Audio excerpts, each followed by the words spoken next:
पाकिस्तान तहरीक-ए-इंसाफ के रहनुमा साबिक वफाकी वज़ीर इत्तलात फवाद चौधरी ने कहा कि पूरे मुल्क में इलेक्शन होने चाहिए। मरकज़ में सदर मुल्कत किसी भी वक्त शहबाज शरीफ को एतमाद के वोट का कह सकते हैं।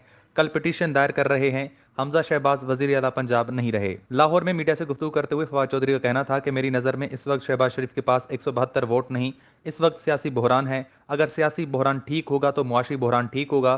सियासी बहरान हल करने की वाहिद सूरत आज़ादाना इलेक्शन है। उन्होंने मजीद कहा कि शहबाज शरीफ, हमजा शहबाज ने जो चूरन बेचना था, जिसे खाया बदहजमी हो गई है, उन्होंने मईशत का भट्टा बिठा दिया है।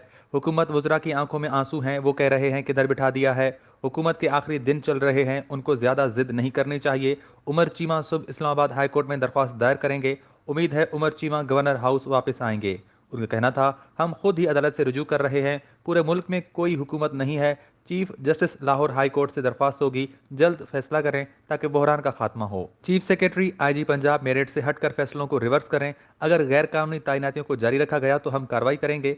साबिक विफाकी वजीर ने कहा कि मुझे नहीं पता इस्टेब्लिशमेंट इस वक्त दबाव डाल रही है। मीडिया, इस्टेब्लिशमेंट समेत सब चाहते हैं बहरान हल हो। सुप्रीम कोर्ट के कभी फैसले सही और कभी गलत होते हैं। जो फैसले गलत, उन पर तनकीद होगी। भुट्टो के केस को हम सही फैसला तो नहीं कह सकते। इलेक्ट्रोल रिफॉर्म्स पर बात हो सकती है, लेकिन इलेक्शन की तारीख का पहले ऐलान होना चाहिए। सितंबर में इलेक्शन हो सकते हैं।